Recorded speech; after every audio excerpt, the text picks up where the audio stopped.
SST seated social science. दो मौलिक अधिकार जिनकी मांग पर हाशियाकृत समूह बल दे सकते हैं ताकि उनके साथ भी गरिमा में और समानता और व्यवहार किया जाए, वह है समानता का अधिकार, सांस्कृतिक और शैक्षणिक अधिकार, शोषण के विरुद्ध अधिकार, स्वतंत्रता का अधिकार। उपयुक्त में दो मौलिक अधिकार जिनकी मांग पर हाशियाकृत समूह बल दे सकते हैं ताकि उनके साथ भी गरिमा और समानता का व्यवहार किया जाए, वो है समानता का अधिकार, सांस्कृतिक और शैक्षणिक अधिकार। समानता का अधिकार समानता का अधिकार। यह मौलिक अधिकार भारत के क्षेत्र के भीतर कानून के समझ, समानता और कानूनों के समान सुरक्षा सुनिश्चित करता है। यह धर्म, नस्ल, जाति, लिंग या जन्म स्थान के आधार पर भेदभाव पर रोक लगाता है। यह हाशिए पर रहने वाले समूहों के लिए महत्वपूर्ण है क्योंकि यह सीधे तौर पर समान व्यवहार और गैर भेदभाव की आवश्यकता को संबोधित करता है। यह सुनिश्चित करता है कि उनके साथ पूर्ण और समान व्यवहार किया जाए। सांस्कृतिक और शैक्षणिक अधिकार। यह अधिकार अल्पसंख्यकों को उनकी सांस्कृतिक भाषा या लिपि के संरक्षण की अनुमति देकर और अल्पसंख्यकों को अपनी पसंद के शैक्षणिक संस्था स्थापित करने और प्रशासित करने के अधिकार की अनुमति देकर उनके हितों की रक्षा करते हैं। हाशिए पर रहने वाले समूहों के लिए यह अधिकार सुनिश्चित करता है कि उनकी सांस्कृतिक भाषा और शिक्षा संरक्षित और प्रचारित हो, जिससे विविध समाज में उनकी गरिमा और समान व्यवहार में योगदान हो। शोषण के विरुद्ध अधिकार। यह सभी प्रकार के जबरन, बाल श्रम और मानव तस्करी पर रोक लगाता है। यह हाशिया पर रहने वाले समूहों को शोषण और दुर्व्यवहार से बचाने, उनके सम्मान के साथ व्यवहार सुनिश्चित करने के लिए एक महत्वपूर्ण अधिकार है। हालांकि यह हाशियों पर पड़े हो समूह की सुरक्षा के लिए आवश्यक है, लेकिन यह सीधे तौर पर सामाजिक और सांस्कृतिक संदर्भ में उनके साथ समान व्यवहार करने के मुद्दे को संबोधित नहीं करता है। स्वतंत्रता का अधिकार। इस अधिकार में बोलने और अभिव्यक्ति की स्वतंत्रता, सभा, संघ, आंदोलन, निवास और किसी भी पेशे या व्यवस्था का अभ्यास करने का अधिकार शामिल है। हालांकि यह हाशिया पर मौजूद समूहों सहित सभी नागरिकों के लिए उनकी स्वतंत्रता सुनिश्चित करने के लिए मौलिक है, लेकिन यह सीधे तौर पर ऐतिहासिक यह प्रणालीगत असमानताओं को संबोधित करने के संदर्भ में समानता और गरिमा सुनिश्चित करने के पहलू पर केंद्रित नहीं है, जितना भी समानता का अधिकार और सांस्कृतिक और शैक्षणिक अधिकार के पहलू पर केंद्रित है।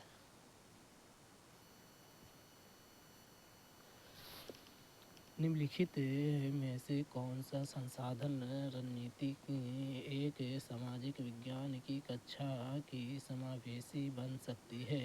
केवल पाठ्य पुस्तक को उत्तर देने के लिए प्रोत्साहित करना, सभी समुदाय और क्षेत्र के लोगों की कहानियों और तस्वीरों पर प्रदर्शन करना, समाज के केवल प्रमुख विचारों का शिक्षण करना, आसपास परिवेश के उदाहरणों की उपेक्षा करना। निम्नलिखित में से कौन भाषा संसाधन रणनीति एक सामाजिक विज्ञान की कक्षा को समावेशी बना सकती है। विभिन्न समुदाय और क्षेत्रों के लोगों की कहानियाँ और तस्वीरों का प्रदर्शन करना।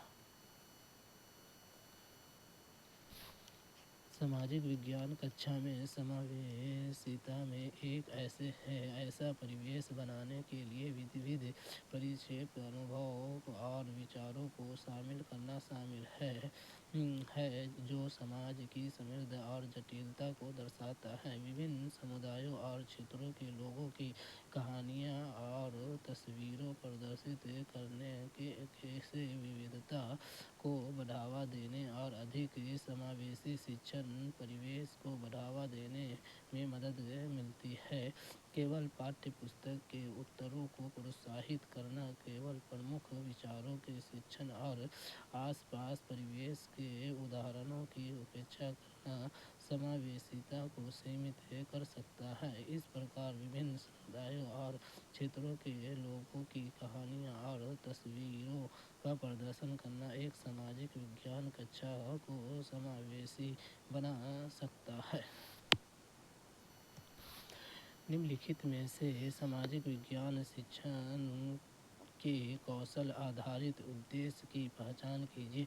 महाद्वीपों का ज्ञान प्राप्त करना, विभिन्न समाजों के रहने वाले लोगों की संस्कृतियों को समझना, मानचित्र बनाने की क्षमता विकसित करना, अंतर और विविधता के लिए आदर विकसित करना।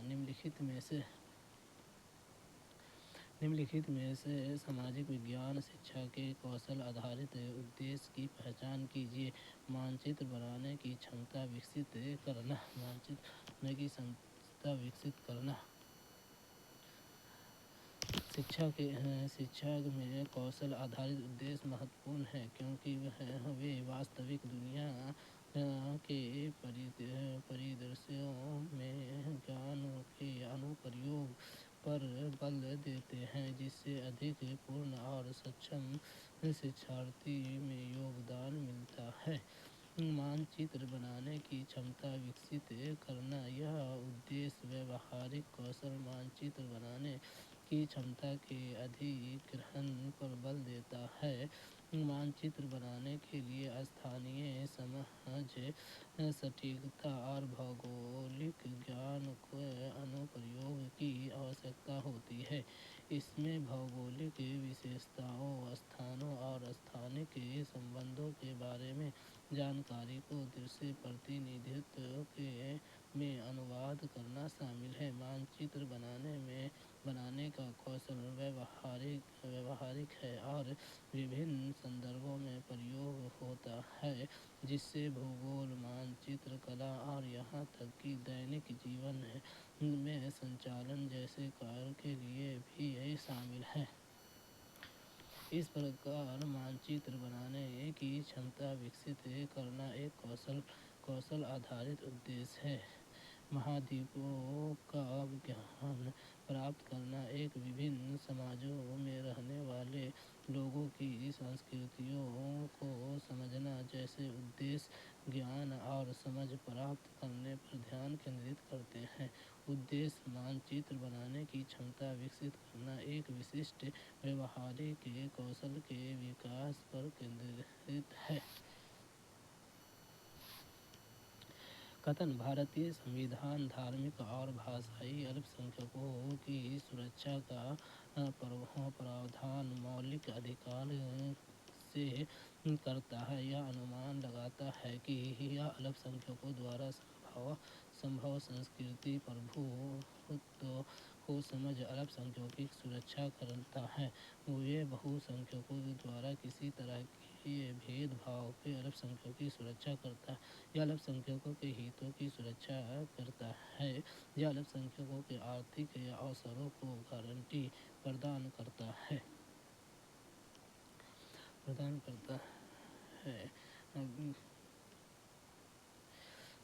कथन: भारतीय संविधान धार्मिक और भाषाई अल्पसंख्यकों की सुरक्षा का प्रावधान मौलिक अधिकार से करता है। यह अनुमान लगाता है कि यह यह बहुसंख्यकों द्वारा संभवतः संस्कृति प्रभुत्व से समझ अल्पसंख्यकों की सुरक्षा करता है।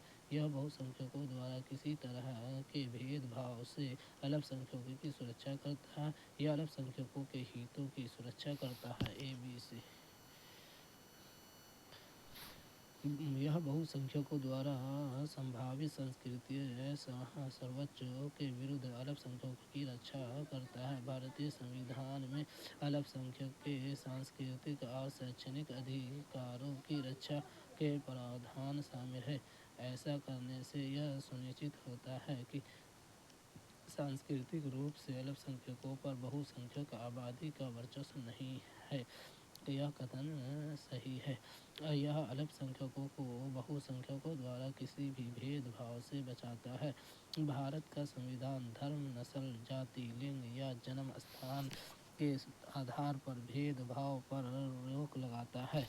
यह सुरक्षा धार्मिक और भाषाई अल्पसंख्यकों के सहित सभी को प्रदान की जाती है, यह सुनिश्चित करते हुए कि वे बहुसंख्यकों द्वारा भेदभाव के अधीन नहीं हैं। यह भी कथन सही है। यह अल्पसंख्यकों हितों की सुरक्षा करता है। संविधान विभिन्न प्रावधानों के माध्यम से अल्पसंख्यकों के हितों की सुरक्षा प्रदान करता है, जिससे उनकी भाषा, लिपि और संस्कृति की सुरक्षा और उनके स्वयं के शैक्षणिक संस्थानों का प्रशासन शामिल है। यह उनके हितों की सीधा सुरक्षा है। यह कथन सही है। यह अल्पसंख्यकों के आर्थिक अवसरों की गारंटी देता है, जबकि संविधान राज्य के तहत किसी भी कार्यालय में रोजगार या नियुक्ति से संबंधित मामलों में सभी नागरिकों को अवसर की समानता को बढ़ावा देता है। यह विशेष रूप से सभी नागरिकों पर लागू सामान्य प्रावधानों से एक अलग समूह है रूप में अल्पसंख्यकों को आर्थिक अवसरों की गारंटी नहीं देता है। आर्थिक उत्थान और अवसर व्यापक नीतियों और सकारात्मक कार्यों का हिस्सा हो सकते हैं, लेकिन अल्पसंख्यकों को मौलिक अधिकारों के तहत उनकी सीधे गारंटी नहीं दी जाती है। गलत। भारतीय न्यायपालिका बिना किसी डर या बाहरी प्रभाव के विधि के शासन के कायम रखती है और सरकार के कार्यों पर प्रभावी नियंत्रण बनाए रखती है। यह किस कारण से संदर्भित भारतीय संविधान निहित लोकतांत्रिक मूल्य भारतीय न्यायपालिका की स्वतंत्रता है। भारतीय न्यायपालिका की स्वतंत्रता। न्यायपालिका सक्रिय है। भारतीय न्यायपालिका बिना किसी डर या बाहरी प्रशासन के विधि के शासन को कायम रखता है और सरकार के कार्यों पर प्रभावी नियंत्रण बनाए रखती है। यह किस कारण से है? भारत में न्यायपालिका की स्वतंत्रता। यह सही उत्तर है। भारत की न्यायपालिका की स्वतंत्र। भारत में न्यायपालिका स्वतंत्र है, जिसका अर्थ है कि यह सरकार की विधियां या कार्यकारी शाखाओं को हस्तक्षेप के बिना संचालित होती है। यह स्वतंत्रता कानून के शासन को बनाए रखने या सुनिश्चित करने के लिए महत्वपूर्ण है कि सरकारी कार्यों को नियंत्रण में रखा जाए और निर्णय बिना किसी डर या पक्षपात के कानून के आधार पर लिए जाए। भारत का संविधान विभिन्न माध्यमों से यह स्वतंत्रता प्रदान करता है, जिससे न्यायाधीशों के लिए कार्यकाल की सुरक्षा, अपनी अवमानना के लिए दंडित करने की शक्ति और न्यायाधीशों को हटाने की एक प्रक्रिया शामिल है, जो यह सुनिश्चित करती है कि वह मनमाने ढंग से कार्यकारी या विधियां बर्खास्तगी के अधीन नहीं है। गलत विकल्प का अवलोकन। भारतीय संविधान में निहित लोकतांत्रिक मूल्य।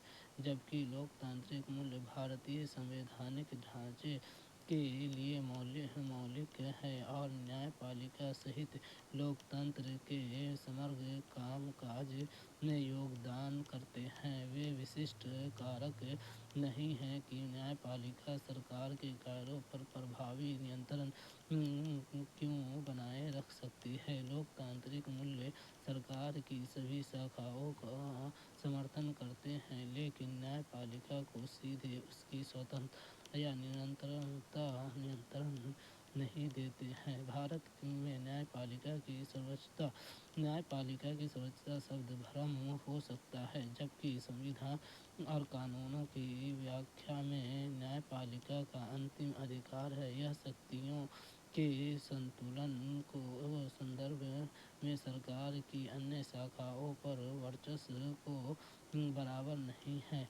भारतीय संविधान न्यायपालिका, विधायिका और कार्यपालिका के बीच जांच और संतुलन की एक प्रणाली स्थापित करता है, जिसमें कोई भी एक शाखा दूसरे से सर्वोच्च नहीं होती है। न्यायिक सक्रियता का तात्पर्य न्यायपालिका की सर्वोच्च सार्वजनिक नीति और विधायिक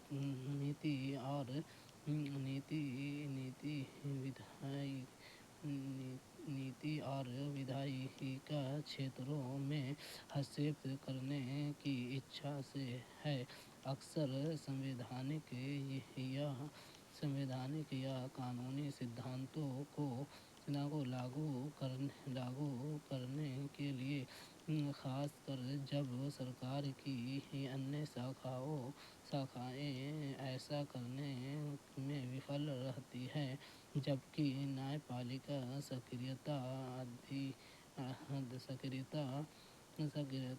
अधिकारों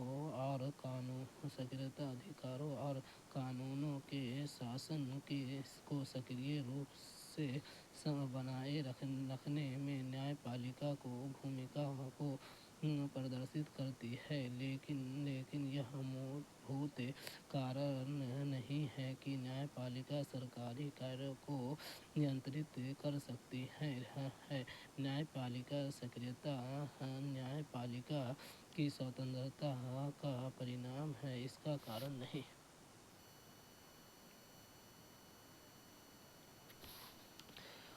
उन तात्कालिक उपायों की पहचान कीजिए जो महिलाओं की सुरक्षा तक, उन्हें नौकरी करने, पारिवारिक आय में योगदान करने एवं आत्मनिर्भर बनाने में सुनिश्चित करता है। बाल देखभाल केंद्र और प्रावधान, संसद में महिलाओं के लिए सीटों का आरक्षण, व्यावसायिक सुरक्षा का प्रावधान, रात की पाली शिफ्ट के लिए लाने ले जाने की सुविधा।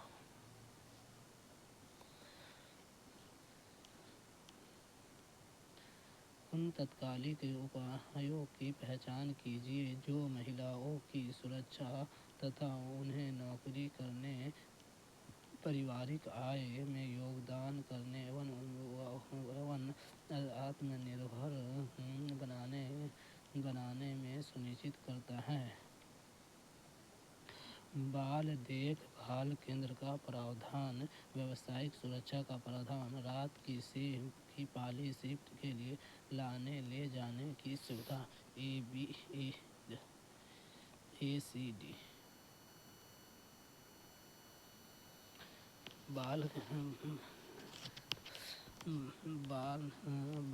देखभाल केंद्र का प्रावधान। यह यह उप महिलाओं को कार्यस्थल पर रहने के दौरान उनके बच्चों के लिए एक सुरक्षित और अनुकूल वातावरण प्रदान करके नौकरी लेने की सहायता करता है। यह उन्हें अपना व्यावसायिक और पारिवारिक जिम्मेदारियों के बीच संतुलन बनाने में सक्षम बनाता है। व्यावसायिक सुरक्षा का प्रावधान महिलाओं को अपने कार्यस्थल पर सुरक्षित और असंरक्षित महसूस कराने के लिए व्यावसायिक सुरक्षा सुनिश्चित करना महत्वपूर्ण है। यह उपाय एक सुरक्षित और उत्पीड़न मुक्त कार्य वातावरण बनाने कार्यबल में महिलाओं की भागीदारी को बढ़ावा देने में योगदान देता है। रात की पाली शिफ्ट के लिए लाने ले जाने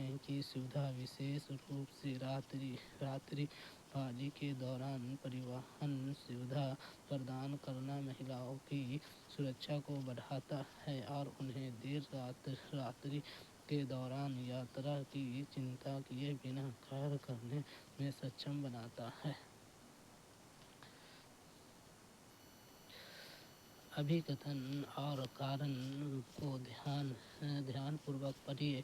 अभिकथन: भारत के गांवों से किसानों के कई आत्महत्या के मामले दर्ज किए गए हैं।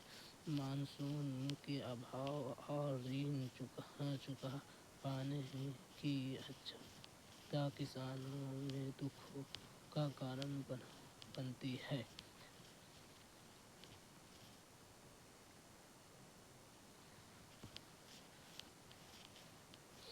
अभिकथन: भारत के गांवों से किसानों को कई आत्महत्या के मामले दर्ज किए गए हैं। सही है।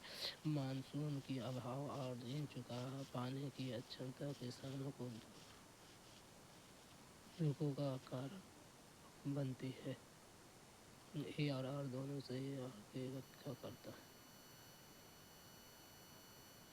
ए और आर दोनों सही है तथा आर ए की सही व्याख्या करता है। अभिकथन: भारत के गांवों से किसानों के कई आत्महत्या के मामले दर्ज किए गए हैं। अभिकथन सही है। भारत में एक महत्वपूर्ण कृषि क्षेत्र है और यह अच्छी तरह से परिलक्षित है कि देश ने पिछले कुछ वर्षों में किसानों की आत्महत्या की दुखद समस्या का सामना किया है। विभिन्न रिपोर्ट और अध्ययनों से पता चलता है कि हजारों किसानों ने अपनी जान ले ली है और यह देश के भीतर गंभीर चिंता और बहस का विषय रहा है। मानसून की विफलता और ऋण चुकाने में असमर्थता के कारण किसानों में संकट पैदा हो जाता है। कारण भी सही है। भारत में किसानों को संकट में योगदान देने वाले दो सबसे महत्वपूर्ण कारक मानसून की विफलता और ऋण चुकाने में असमर्थता है। भारत में कृषि काफी हद तक मानसूनी बारिश पर निर्भर है। कृषक समुदाय के एक महत्वपूर्ण हिस्से के पास पर्याप्त सिंचाई सुविधा तक पहुँच नहीं है, जिससे वे अपनी फसलों को पानी देने के लिए मानसून की बारिश पर बहुत अधिक निर्भर रहते हैं। इस बारिश की विफलता से फसल बर्बाद हो सकती है, जिसके